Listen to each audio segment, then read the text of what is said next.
Hello students, Mr. Young here with chapter 21, lesson 2.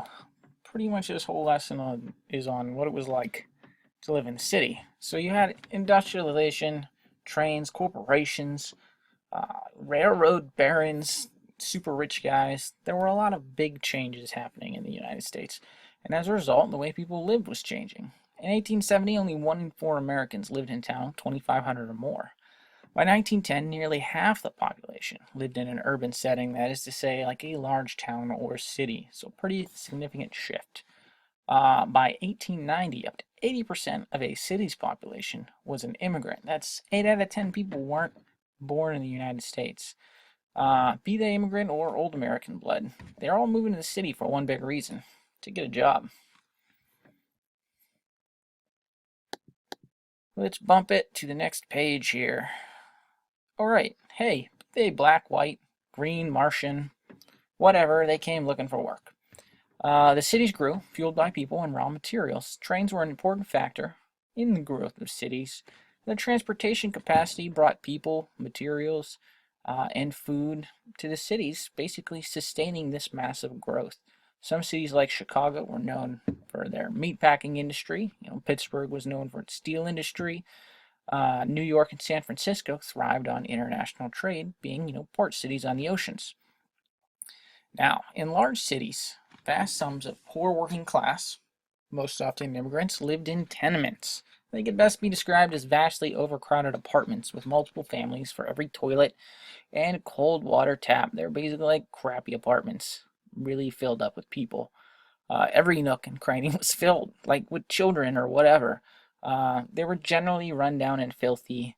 A whole mess of tenements might be in a slum or a run-down urban neighborhood. Here's the slums right here. It was crowded.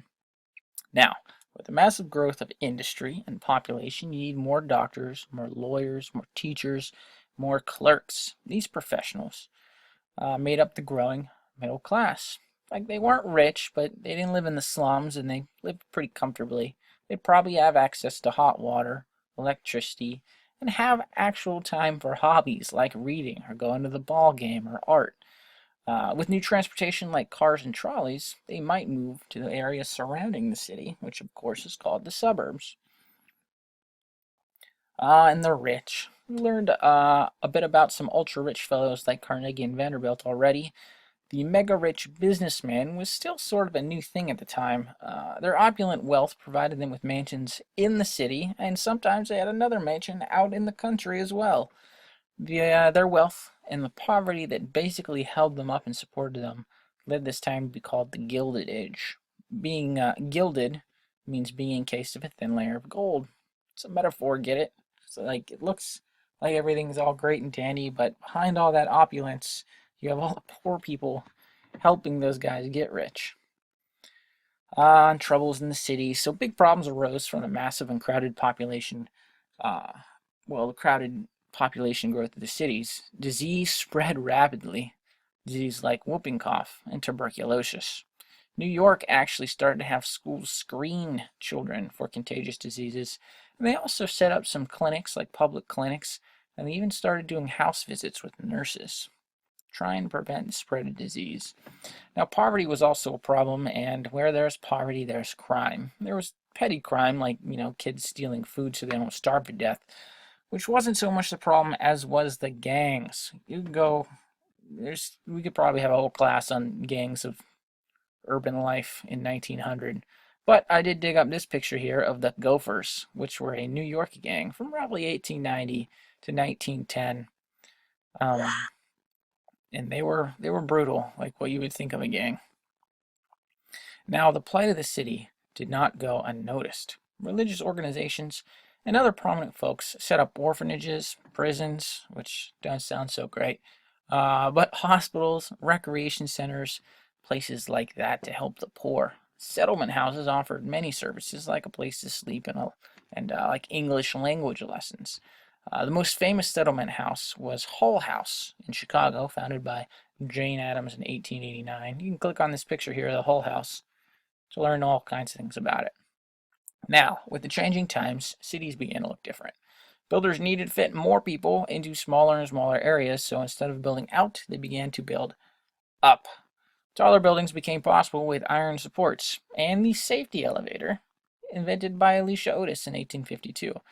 The world's first skyscraper went up in Chicago in 1884. It was a 10-story office building, huge at the time. However, by 1913, the Woolworth building in New York City was a whopping 55 stories tall.